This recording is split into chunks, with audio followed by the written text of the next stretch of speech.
Sa pagkakataong ito, lahat ay hindi mapakali sa takot, lalo na ang mga nasa likuran na dating nasa gitna ay napunta na ngayon sa pinakahulihan, ni hindi man lang nila namalayan kung paano nawala ang kanilang mga kasamahan sa tabi. Ang mga tao mula sa Big Dipper sect ay tunay ngang naglaho na. Paano sila naglaho sa harap mismo ng ating mga mata? Imposibleng hindi ito isang pakana.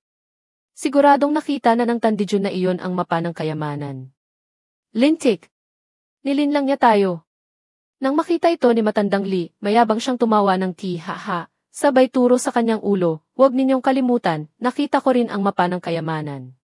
Nang marinig ito ni Jin Suan, halos malaglag ang kanyang panga sa gulat, habang si Naksun Ziming at Jaylin ay muling nakaramdam ng matinding pagkabigla kay Matandang Lee. Tiningnan ni Matandang Lee ang mga mukha ng lahat at nagtanong, bakit ganyan ang mga itsura ninyo, para bang may masamang mangyayari? Nang marinig ito ni Jaylin, umusok ang ilong niya sa galit. Hindi kaya gusto mo na namang kumagat ng isang tumpok na origin stones mula sa amin dahil ikaw na lang ngayon ang maaasahan namin, tama ba? Pagkatapos ng ilang beses na makagat sila, naging napaka-alerto na nila kay Matandang Lee. Ito ang nagtulak kay Matandang Lee na mapabuntong hininga, ganito na ba talaga kasama ang reputasyon ko ngayon? Nagpatuloy si Leong Xiao sa pagsasalita, ang lagusang ito ay sa katunayan isang formation. Ang buong bulubunduki ng Self-Flame Gold Essence ang siyang nagbibigay ng enerhiya, upang mapanatili itong gumagana sa loob ng 10,000 taon. Ang mapang iyon ay malamang hindi kumpleto. Kung mapuputol ang mga ugat ng mineral sa 4 na direksyon, maaaring makadaan gamit ang mapa, ngunit ang formation ay patuloy na gagana ng walang tigil. Ang isang pirasong mapa na iyon ay wala talagang silbi. Sumagot si Xun Ziming, kung gayon, ano ang gagawin natin ngayon? Lalabas ba tayo para putulin ang mga ugat ng mineral? Umiti si Leong Xiao at sinabing, kapag nailunsad na ang position shifting technique, makakalabas ka pa ba? Tanong ni Xiao Minghui, ano ang dapat nating gawin dito? Mukhang hindi naman kinakabahan si Young Master yun, siguradong may paraan siya. Mapanganib ba para sa mga naapektuhan ng position shifting technique? Ipinaliwanag ni Matandang Lee, ang mga lagusang ito ay gumagana sa pamamagitan ng pagsipsip sa Self-Flame Gold Essence ore. Lahat ng enerhiya ay ibinubuhos sa formation. Hanggat nararamdaman ko ang pagbabago-bago ng enerhiya sa loob nito, kasama na ang mapa sa aking isipan, hindi mahirap hanapin ang sentro ng formation core. Takot na sinabi ni Jilin, pagbabago-bago ng enerhiya. Ganoon kahinang pagbabago-bago ng enerhiya, makakaramdam ka pa rin ba? Si Leong Xiao ay natural na hindi ito mararamdaman sa hangin, ngunit ang pagyanig mismo ng Adamantine Jade ay nakakaapekto sa enerhiya ng Self-Flame Gold Essence na magdudulot ng ilang pagbabago. Ang pagsunod sa pagbabagong ito patungo sa sentro ng formation core ay hindi mahirap. Lihim na namang hasik si Yao Minghui, si Young Master yun, karapat-dapat niyang maging isang 7th-tier Grand Alchemist. Noon lamang naalala ng lahat ang isa pang nakakatakot na pagkakakilanlan ng binatang ito, isang 7th-tier Grand Alchemist. Pagtingin sa edad ng taong ito, at pag-alala sa kanyang nakakagulat na lakas sa pakikipaglaban kasama ang kanyang pagiging 7th-tier Grand Alchemist, lahat ay nakaramdam ng kawalan ng pag-asa at pagkabigo. Ang ganitong kalakas na tao ay talagang hindi nagbibigay sa iba ng pagkakataong mabuhay. Dahan-dahang naramdaman ni Leong Xiao ang pagbabago-bago ng elemento ng apoy sa paligid, at nagsimulang bagalan ang kanyang mga hakbang pasulong. Sa oras na ito, ang mga martial artists sa likuran, upang hindi maiwan at mateleport, ay inilabas ang kanilang mga sandata at mahigpit na kumapit sa isa't isa, hindi bumibitaw. Sa wakas, napanatili nila ang higit sa 50 katao na hindi nahuhuli, dahan-dahang sumusulong. Sa loob ng oras na katumbas ng pag-inom ng isang tasa ng tsaa, biglang lumawak ang lagusan. Isang napakalakas na alon ng init ang dumaloy, at ang buong kalangitan at lupa ay naging matingkad na pula. Ito pala ay likidong Self-Flame Gold Essence na dumadaloy. Lahat ay natulala sa tanawing nasa kanilang harapan. Ang likidong Self-Flame Gold Essence ay umaagos na parang ilog na nagpoprotekta sa isang lungsod. Sa gitna ng umaagos na likido ay isang magulong pulang lugar na naglalabas ng napakalakas na enerhiya, may kaunti pang likidong ore sa ibabaw nito. Ano kaya ang nasa loob? Ang ganitong kalaking enerhiya ay dapat na ang Self-Flame Gold Essence Prime. Si Jaylin ay lubos na nabigla. Ang lugar na ito ay puno ng elemento ng apoy at espiritual na enerhiya na naging likido. Kung isang fire system martial artist ang maglilinang dito, ang epekto ay magiging laban sa langit. Ang 50 martial artist sa likuran ay masayang-masaya at desperadong sinisipsip ito ng may kasakiman. Kahit na wala silang makuha, ang makapaglinang dito sa loob ng 1 taon o kalahating taon ay sapat na upang katumbasin ang ilang taon ng mahirap na paglilinang sa labas. Mayroon ding mga water system martial artist na sumimangot, pakiramdam ay sobrang tuyo at hindi komportable. Lumabas si Leung Xiao sa lagusan, tiningnan ang ilog sa harapan. May iba pang mga lagusan, halatang hindi lang isa ang daan patungo rito. Ang kanyang divine sense ay dumaan sa ilog sa ibaba, ngunit bigla itong hinarangan ng isang hindi nakikitang puwersa, hindi makagalaw ni Katiting. Tunay nang may divine sense barrier, bulong ni Leung Xiao habang malalim na nag-iisip. Sabi ni Xun Ziming, anong kinatatakutan? Pumunta tayo at tingnan para malaman ang sitwasyon sa loob. Nakaraating na tayo rito, hindi naman siguro tayo matatakot sumulong, di ba? Young Master yun, ang mahirap na bahagi ay tapos na, kami na ang bahala sa susunod. President Jay, matagal na kayong naghahanap, nakapunta na ba kayo rito dati? Malamig na suminghal si Jilin, kung nakarating na kami rito, kailangan pa ba namin si Leung Xiao para maging gabay? Ang kayamanan ay malamang nasa loob ng magulong lugar na iyon, 80 hanggang 70%. Malamig na ngumiti si Xun Ziming, gamit ang daliri ay gumuhit ng marka sa lupa.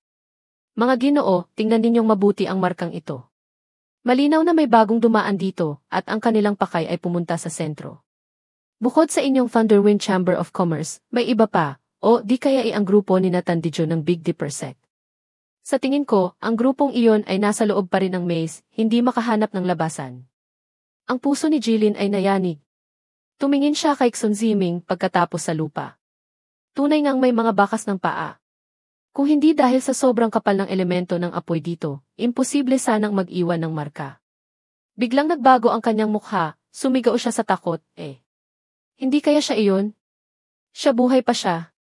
Lahat ay labis na na-curious, tumingin sa lupa. Naging abala sila sa pagtingin sa kahanga-hangang tanawin sa paligid kaya nakalimutan nila ang mga detalyeng ito. Si Xun Ziming, kung tutuusin, ay hindi pangkaraniwang tao, mas maingat siya sa pag-oobserba kaysa sa marami pang iba. Nang marinig ang takot na sigaw ni Jilin, lahat ng mata ay napatingin sa kanya. Ang mukha ni Xun Ziming ay naging seryoso. Tunay nang may kinalaman ito sa inyong Chamber of Commerce. Anong nangyari? Mahalaga ang bagay na ito, direktang may kinalaman kung mayroon pa bang kayamanan o wala. Pakiusap, President Jai, huwag ninyong ilihim. Ang mukha ni Jilin ay hindi mapakali, ang pag-aalinlangan at pakikibaka ay walang tigil na kumikislap sa kanyang mga mata. Sa wakas, sinabi niya sa mababang boses, may isang taksil sa Chamber of Commerce na tumakas papasok doon. Hindi ko inaasahan na natagpuan niya ang sentrong lugar na ito at nakatawid pa sa ilog papasok. Narinig ng lahat na may problema, ngunit dahil ayaw sabihin ng tao, hindi na nila pinilit. Basta't hindi ito makakaapekto sa kayamanan, ayos lang. Sabi ni Xun Ziming, kung may nauna nang pumasok, patunay iyon na walang problema. Halina't tingnan natin ang sitwasyon. Tumalon siya at lumipad patawid sa pulang lugar. Pagkatawid pa lang niya sa ilog, isang sinag ng liwanag na parang pulang dugo ang lumitaw, na parang isang uod na namimilipit at pumulupot sa katawan ni Xun Ziming. Lahat ay nagulat. Si Xun Ziming ay medyo nagulat din, ngunit dahil siya ay may mataas na kasanayan at malakas ang loob, natural na hindi siya matatakot sa pag-atake ng pulang likido. Sa isang hand seal, isang depensibong harang ang lumitaw sa paligid niya. Pagkatapos, ang kanyang 5 daliri ay humampas pababa. Ang pulang likido ay nayanig at kumalat, ngunit hindi bumagsak, bagkus ay naging hindi mabilang na likidong anyo na lumulutang sa hangin.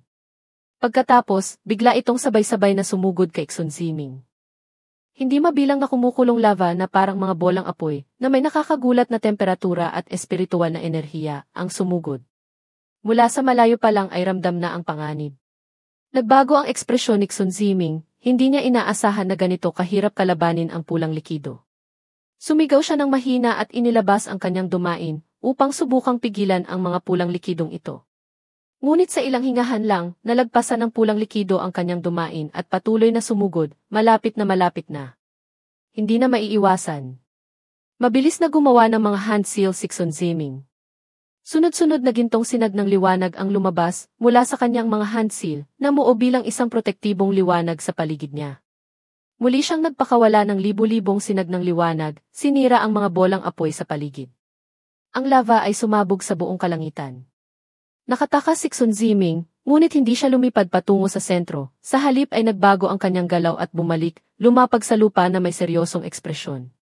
Ngumiti si Liang Xiao at sinabi, Sec Master Xun, napakalakas ng inyong cultivation. Ang maliit na patibong na ito ay laruan lang. Bakit kayo bumalik? Hindi pinansin ni Xun Ziming ang kanyang mapanuyang pang-aasar, at sinabi sa seryosong tono, President Jay, anong cultivation level ng taksil ng inyong Chamber of Commerce? Sumimangot si Jaylin at sinabi, isang ordinaryong martial sovereign. Bakit? Sabi ni Xun Ziming, kung ordinaryong martial sovereign lang iyon, malamang ay nahulog na siya at namatay sa lava. Nagulat si Jaylin, ganoon ba kalakas ang mga lava na ito? Lahat ay hirap maniwala. Malamig na suminghal si Xun Ziming, kung hindi ka naniniwala, subukan mo. Natural, walang nangahasumubok. Lahat ay naging seryoso. Kitang-kita na ang kayamanan sa harapan, ngunit parang hindi maabot. Ang puso nila ay nangangati sa pagkainip at panghihinayang. Sabi ni Xun Ziming, President Jai, kayo ang may pinakamataas na cultivation dito. Mag-isip kayo ng paraan para makagawa ng daan para sa lahat. Malamig na suminghal si Jaylin, gusto ko ring makita kung talaga bang nakakatakot gaya ng sinasabi ni Sec Master Xun. Iwinagayway niya ang kanyang dilaw na balabal, naging isang anino at lumipad. Boom! Boom! Boom!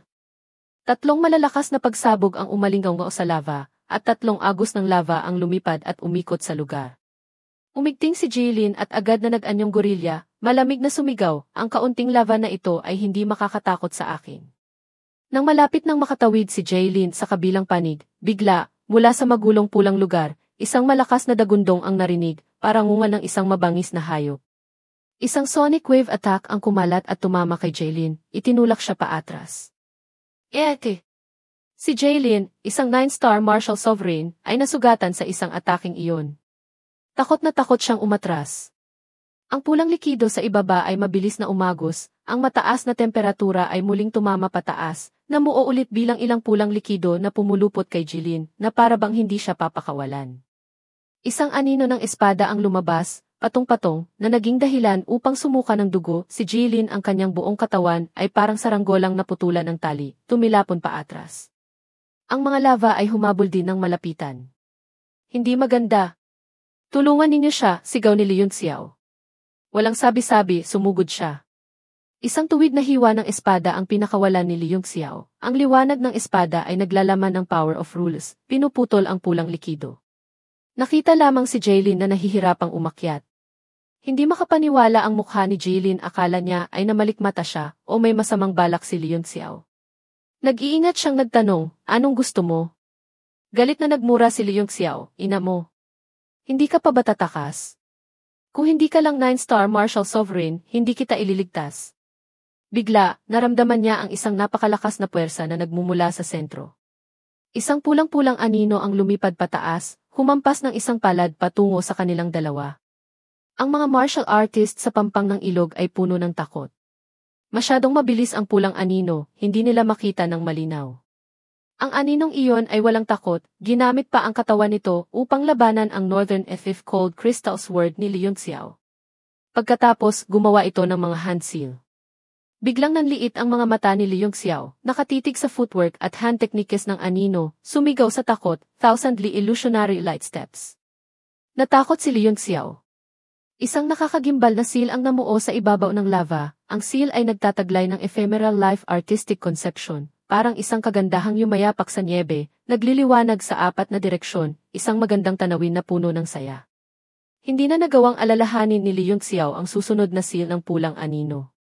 Ang lakas lamang ng isang seal na iyon ay bumalot sa lahat ng martial artist doon. Kahit na ang mga nasa ilang dosenang metro ang layo, ay nakaramdam pa rin ang takot sa kanilang mga puso. Ito ang hininga ng kamatayan na bumabalot sa lahat, katulad ng araw na iyon sa Flame Martial City nang makaharap nila ang isang suntok ng isang martial emperor. Pati ba naman espasyo ay nakalock? Walang tigil na nagbago ang mga kamay ni Liang Xiao.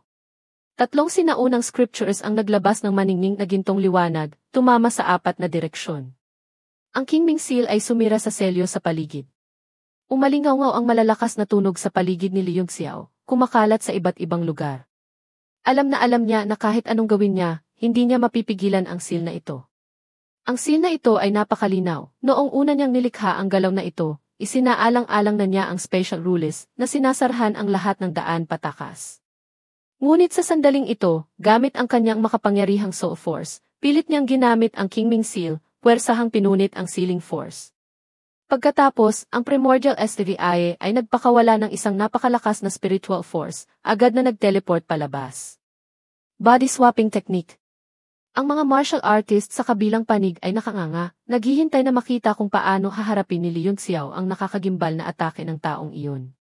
Sa sandaling iyon, natuklasan nilang nawala si Leon Xiao. Ang ephemeral life seal ay tumama sa kanila. Sa wakas, naunawaan ng lahat kung bakit sinabi ni Leon Xiao kanina na ang pagliligtas kay Jilin ay pagliligtas din sa kanyang sarili. Ang nakakagimbal na ataking ito ay ginawa silang parang mga langgam lamang, tanging isang martial sovereign lamang ang makakapigil dito. Si Naxun Ziming at Xiao Minghui ay labis na natakot. Agad na napagtanto ng lahat na hindi tama ang sitwasyon, hindi na sila nagpigil at sabay-sabay na umatake. Si Jilin na nakaranas na nito ay natural na alam kung gaano kakilakilabot ang pulang anino. Bukod dito, tila may nahulaan siya. Direkta niyang inihagis ang isang piraso ng metal na parang ladrilyo. Ito ay walang tigil na lumalaki sa kanyang kamay, at sa huli ay humampas papasok, naging isang napakalaking lambat na humarang sa harap ng lahat. Nag-hand seal si Xun Ziming, itinuro ang isang daliri, at muling naglabas ng daan-daang libong sinag ng liwanag mula sa kanyang katawan. Ang buong espasyo ay naliwanagan ng mga sinag, humabol sa ladrilyo ni Jilin at tumama sa pulang anino.